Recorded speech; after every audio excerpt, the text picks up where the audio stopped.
მაშინ გუდამთავარმა თავისი სამოსი დაიხია და თქვა: რისთვის გჭირდება კიდე მოწმეები? აი თქვენ თვითონ მოისმინეთ გმობა. როგორ გონიათ? და ყველამ განაჩინა, რომ სიკვდილის ღირსი იყო. ზოგიერთებმა დაიწყეს მის გაბნელება. სახეზე აფურთხებდნენ და ეუბნებოდნენ, იძინასწარ მეტყველე. და მსახურებით სცემდნენ. პეტრე ქვემოთ ეზოში იყო, მოვიდა ერთი მღვდელთავრის მოახლე. დაინახა პეტრე როგორ თბებოდა, მიადგა და უთხრა: შენც იესოსთან იყავი ნაზარებელთან, მაგრამ მან უარყო და თქვა: არც ვიცი და არც მესმის რას ამბობ. და გამოვიდა გარეთ ხარიდან.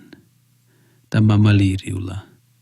მოახლემ კვლავ დაინახა იგი და იქ მყოფთ უთხრა: ეს მათგანია. და კვლავ უარყო. მცირე ხნის შემდეგ იქ მყოფებმა კვლავ უთხრეს პეტრეს: მართლა მათგანი ხარ, რადგან გალილეველიც ხარ. ის კი იწყევლებოდა და ფიცსდებდა: არ ვიცი იმ კაცს, ვისაც ლაპარაკობთ.